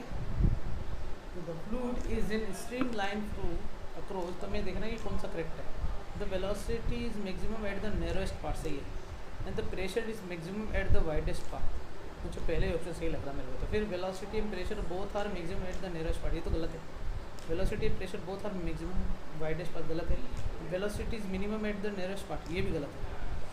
वेलोसिटी मिनिमम नहीं होती, मैक्सिमम होती है नियरेस्ट पार्ट। तो ये वाला स्टेटमेंट सही है। इससे पता चला कि वेलोसिटी जो होती है मैक्सिमम नियरेस्ट पार्ट पे होती है और वाइडेस्ट पार्ट पे प्रेशर ज़्यादा होता है। तो बच्चों प्रेशर और वेलोसिटी का रिलेशन बहुत ही तगड़ा है, इनवर्स रिलेशन रहता है। जहाँ पर वेलोसिटी की बात कर रहा हूँ बच्चों, वॉल्यूम की बात नहीं कर रहा, किसकी बात कर रहा हूँ, वेलोसिटी की। तो जहाँ वेलोसिटी ज़्यादा है वहाँ पर प्रेशर क्या रहेगा बच्चों, मिनिमम रहेगा। लेकिन एरिया, अब देखो बच्चों यहाँ पर एरिया क्या है, वाइडेस्ट पाथ मतलब फूला हुआ एरिया, तो यहाँ प्रेशर ज़्यादा फील होगा और यहाँ प्रेशर कम फील होगा क्योंकि वेलोसिटी ज़्यादा है, ठीक है ना बेटा। इस तरीके से इसको याद रख लिया जाए, कोई परेशानी वाली बात। तो first option is the correct answer. और ये तीनों गलत क्यों हो सकते हैं ये मैंने तुम्हें पहले भी समझा दिया, ठीक है ना बच्चों। फिर बात करते हैं बच्चों विस्कोसिटी, कोई बड़ी बात नहीं है बच्चों, फ्रिक्शन वर्ड तुमने पढ़ा है, बस यहाँ पर एक नया वर्ड आ गया विस्कोसिटी। तो ये डेफिनेशन तुम स्क्रीन पर बहुत छोटी लग रही होगी, नहीं तो फिर भी डेफिनेशन तुम्हें पैसे ही पता है बच्चों विस्कोसिटी है क्या। Viscosity is the property of fluid जो कि उसके मोशन को रोकती है ना बच्चों, लेयर बाय लेयर से। और वो फ्रिक्शन होता है, लेकिन ये इंटरनल फ्रिक्शन होता है, इसलिए फ्रिक्शन ना बोल के इसको नाम दे दिया बच्चों विस्कोसिटी, जिसे अपन कहते हैं शांता। क्या कहते हैं बच्चों, शांता। अब सिमिलरिटीज देख लो, ये दोनों मोशन का अपोज करते हैं, ये तो पता ना, इट अपोजिस मोशन, ये भी it opposes motion. It take tangentially in the direction of motion that, ये भी टेंजेंशियली चलती है। मतलब अगर एक लेयर ऐसे चल रही है, एक लेयर ऐसे चली, तो इसके पार्टिकल भी बॉन्ड बना लेते हैं और बोल रहे हैं कि भैया धीरे चल, इतना तेज मत चल। It comes into play when two layers of liquid are relative motion, यहाँ पर दो लेयर जब रिलेटिव मोशन में होती है, और यहाँ पर भी दो बॉडी जब रिलेटिव मोशन में होती है। दो बॉडी मतलब एक सिंगल ऑब्जेक्ट और दूसरा ऑब्जेक्ट जब M1 M2 पर रहता है तो इनके बीच में फ्रिक्शन होता है। जबकि लेयर में तो क्या होगा, दो फ्लूइड की लेयर के बीच में क्या होगा बच्चों, विस्कोसिटी होती है। क्या होती है बच्चों, विस्कोसिटी होती है। क्लियर है, समझ में आ गया, जल्दी से बोलो हाँ, अरे जल्दी से बोलो हाँ, बोलो ना बच्चों हाँ, ठीक है। और डिफरेंसेस तुम्हारे सामने स्क्रीन पर दिख रहा होगा बच्चों, ये इंटरनल फ्रिक्शन है जबकि ये एक्सटर्नल फ्रिक्शन है, सही है। और ये फ्रिक्शन जो है इसलिए इसको विस्कोसिटी बोला है, लिक्विड के अंदर होता है। Viscous force is directly proportional to the surface area, ये सरफेस एरिया के डायरेक्टली प्रोपोर्शनल होता है। जबकि ये इंडिपेंडेंट ऑफ एरिया, ये एरिया के डिपेंड में नहीं रहता, ये नॉर्मल रिएक्शन फोर्स पे डिपेंड करता है डायरेक्ट, जबकि ये डायरेक्ट एरिया के प्रोपोर्शनल होता है। The viscous force is directly proportional to the relative velocity, ओहो रिलेटिव वेलोसिटी मतलब दो लेयर के बीच की रिलेटिव वेलोसिटी का उस पर डिपेंड करता है, जबकि फ्रिक्शन ऐसा नहीं करता, वो तो कॉन्टैक्ट पे डिपेंड करता है और नॉर्मल रिएक्शन फोर्स पे डिपेंड करता है। नेक्स्ट बच्चों, is does not depends upon the normal reaction force, सही बात है, और ये डिपेंड करता है नॉर्मल रिएक्शन फोर्स। मतलब दोनों की कुछ ना कुछ तो कमी होगी ना, और उसकी कमी इसके लिए अच्छा ही, इसकी कमी इसके लिए अच्छा ही, इस तरीके से अपन इसको डिफरेंशिएट कर सकते हैं। विस्कस फोर्स देखेंगे बच्चों, मान लो हमारे पास दो अलग अलग लेयर दे रखी है, कौन कौन सी लेयर, एक है बच्चों हमारे पास PQ और एक है RS लेयर। इसकी वेलोसिटी और इसकी वेलोसिटी में कुछ ना कुछ डिफरेंस है, मतलब ये PQ लेयर है मान लो, है ना, और ये हमारे पास कौन सी लेयर है बच्चों, R और S। इसकी वेलोसिटी मान लेते V है, तो इसकी वेलोसिटी V + dV मान लिया अपन ने, क्या ले लिया बच्चों, V + dV। तो इन दोनों के बीच में परपेंडिकुलर जो गैप है वो dy मान लेता हूँ मैं। तो एक्चुअली में जो dV में चेंज आ रहा है वो इनके बीच में परपेंडिकुलर सेपरेशन के रिस्पेक्ट में जो चेंज आ रहा है उसे अपन कहते हैं वेलोसिटी ग्रेडियंट। क्या कहते हैं, वेलोसिटी ग्रेडियंट। मतलब इनके बीच का जो सेपरेशन है इस पर डिपेंडेंसी अपन निकाल के क्या कर सकते हैं बच्चों, इनकी वेलोसिटी फाइंड कर सकते हैं। क्या निकाल सकते हैं बच्चों, इनकी वेलोसिटी ग्रेडियंट को फाइंड किया जा सकता है। मतलब कैसे वेलोसिटी में चेंज आता है बच्चों, मैंने तुम्हें पहले भी समझाया होगा कि ग्रेडियंट आखिर होता क्या है। ग्रेडियंट का मतलब होता है प्रवणता। ग्रेडियंट का मतलब क्या होता है बेटा, प्रवणता। प्रवणता मतलब होता है जैसे मैंने लिखा dy/dx, इसमें अपन बोलेंगे y और x के बीच की प्रवणता। मतलब अगर ये y है, ये x है और ये कर्व है, इसका छोटा सा पोर्शन में ये dx कहलाता है, ये dy कहलाता है, और इन दोनों का जो रेशियो होगा ये परपेंडिकुलर अपॉन बेस होगा जो कि tan थीटा के बराबर होता है, और इसे टेंजेंट भी बोलते हैं, प्रवणता भी बोलते हैं, ग्रेडियंट भी बोलते हैं। तो तुम्हें एक्चुअली में क्या समझना है, ये समझना है कि लेयर के बीच में जो सेपरेशन है उसकी वजह से वेलोसिटी या तो बढ़ेगी या तो घटेगी। तो जो वेलोसिटी बढ़ रही है वो वेलोसिटी किस हिसाब से बढ़ रही है ना, वो विस्कोसिटी को रिप्रेजेंट करता है। तो हमारे लिए वेलोसिटी ग्रेडियंट यहाँ पर मिला है delta v by delta y बोलो या dv बाई dy बोलो, ये तुम्हारी इच्छा है। ये वेलोसिटी ग्रेडियंट को बताती है। जैसे जैसे लेयर दोनों के बीच में गैप रहता है या इनके बीच का जो डिस्टेंस रहता है, डिस्टेंस के साथ साथ इनकी लेयर के बीच की वेलोसिटी जो है वो कम ज़्यादा हो सकती है, ग्रेडियंट को रिप्रेजेंट करता है। समझ में आ गया बच्चों? अब विस्कस फॉर्मूला देख लो एक बार अच्छे से कि एक तो कॉन्टैक्ट एरिया के डायरेक्टली क्वेश्चन होता है और एक वेलोसिटी ग्रेडियंट के, दोनों को कंबाइंड रूप से लिखेंगे। तो हमारे पास प्रोपोर्शनलिटी कांस्टेंट है eta A D V by D Y, ठीक है ना बच्चे। ये फॉर्मूला हमारे पास मिला जिसमें नीटा कोफिशिएंट ऑफ विस्कोसिटी कहलाता है। नीटा की वैल्यू डिपेंड करती है बाकी काफ़ी सारी चीज़ों पे। ये है बच्चों फॉर्मूला हमारे पास किसके लिए, जब नीटा की वैल्यू लगभग फोर्स के बराबर आ जाए, कोफिशिएंट विस्कस फोर्स के बराबर आ जाए। यूनिट है बच्चों न्यूटन सेकंड पर मीटर। उसको इसकी डायमेंशन बहुत बढ़िया है। ये m1 l-1 t-1 मतलब 111 का इसका कोड है, याद रखना बच्चों। इसकी यूनिट देख लेना बच्चों, न्यूटन सेकंड पर मीटर स्क्वायर तो है और डेका पोइस भी कहते हैं। सीजीएस में डाइन सेकंड पर सेंटीमीटर, उसको इसे बोलते हैं पोइस। क्या बोलते हैं बच्चों? पोइस। इसे याद रखना बच्चों, पोइस से याद रखेंगे इसको, ठीक है ना। आगे समझ में, ठीक है। नेक्स्ट बच्चों पोइसले फॉर्मूला। पोइसले फॉर्मूला एक्चुअली में डिस्चार्ज का फॉर्मूला होता है। किसका बच्चा? डिस्चार्ज का। वॉल्यूम पर यूनिट टाइम। वॉल्यूम मतलब कितना वॉल्यूम निकल रहा है पानी का, और इसका फॉर्मूला तुम याद रखोगे d/4 divided by 8 Neeta l। अब तुम सोचोगे ये फॉर्मूला डिपेंड किस पर कर रहा है। देखो तुम्हें क्या करना पड़ेगा, Q जो है मैं पहले से दे रखा है, एक तो प्रेशर पे डिपेंड कर रहा है, R पे कर रहा है, नीटा पे कर रहा है, L पे कर रहा है। बस इसमें A B C D करके फॉर्मूला ड्राइव कर लेना, तुम्हारे पास ये फॉर्मूला मिल जाएगा। और ये π/8 जो मिला है ये तो एक्सपेरिमेंट से मिलता है बच्चों, निकाला गया है ना। एक आता है विस्कस फोर्स की। किसी वाटर लेवल में अगर किसी m मास की बॉडी को रखते हैं तो उसको एक विस्कस फोर्स फील होता है जिसका फॉर्मूला है 6 पाई नीटा आर वी। ये भी फॉर्मूला कहाँ से निकलेगा बच्चों? इसी तरीके किसी फोर्स जो है डिपेंड कर रहा है नीटा पर, आर पर और वी पर, दोनों की पावर ए बी सी कर दो और होमोजेनिटी डायमेंशनल होमोजेनिटी से फॉर्मूला प्रूफ किया जा सकता है विस्कस फोर्स के लिए, ठीक है ना बच्चों। आगे देखो बड़ा इंटरेस्टिंग सी चीज़ है। मान लो कि पानी वाटर लेवल है हमारे पास, है ना बच्चों। यहाँ पर अपन ने काफ़ी सारा पानी भर रखा है, दिख रहा सबको, ठीक है। और इसके अंदर मैंने एक ऑब्जेक्ट को पटकाया बच्चों, इसको पटकाया यहाँ पर एक ऑब्जेक्ट को पटकाया। ये ऑब्जेक्ट आपको सबको दिख रहा होगा, बिल्कुल सही है। तो ऑब्जेक्ट को जब पटकते हैं तो ये नीचे क्यों जा रहा है? क्योंकि इसका खुद का वेट है। इसको बाइंड की वजह से अपथ्रस्ट फोर्स लगता है, ठीक है। और एक पानी भी इसको रोक रही विस्कस फोर्स की वजह से। तो बताओ W जो है वो बैलेंस हो गया क्या? एक तो इसके थ्रस्ट अपथ्रस्ट की वजह से और एक इसका विस्कस फोर्स की वजह से। बोलो बच्चों हाँ, फॉर्मूला बिल्कुल सही है या नहीं? देख लो अच्छे से, ये रहा फॉर्मूला, अपथ्रस्ट और इसकी वजह से ये बैलेंस हो जाता है वॉल्यूम, है ना। तो इन दोनों को एक दूसरे के इक्वेट कर देते हैं तो हमारे पास एक फॉर्मूला मिलेगा बच्चों VT। एक्चुअली में क्या होता है कि जब इसको नीचे गिराते हैं तो अपथ्रस्ट और विस्कस फोर्स ऊपर लगता है, लेकिन वेट की वजह से नीचे जाना चाहिए। एक टाइम जरूर आएगा जब इसकी वेलोसिटी 0 हो जाती है।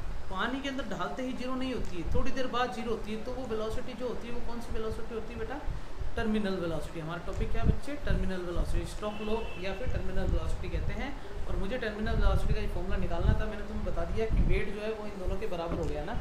तो वेट का फॉर्मूला है बेटा 4/3 पाई आर क्यूब रो जी, जो कि है 4/3 पाई आर क्यूब सिग्मा जी। सिग्मा मतलब कितना पानी डिस्प्लेस किया है। ये रो किसकी डेंसिटी को बता रहा है? जल्दी से बताओ। ये रो डेंसिटी बता रहा है इस सिस्टम की, है ना, ये जो सिस्टम की है। और इसने पानी जो डिस्प्लेस करा वो सिग्मा, अपथ्रस्ट फोर्स इस पर लगेगा 6 pi eta R V T terminal velocity. अब तुम सोचो सर कब रो लेंगे और कब सिग्मा लेंगे, हमें कैसे पता चलेगा बच्चों? अपथ्रस्ट फोर्स जो होता है, बायंट ने बोला था कि जितना पानी तुम डिस्प्लेस करोगे उसकी वजह से लगेगा, मतलब पानी की डेंसिटी कम आएगी। लेकिन वेट तो बॉडी का लगेगा, इसलिए वेट किस, और ये वाला फॉर्मूले में डेंसिटी किसकी कम आएगी बच्चों?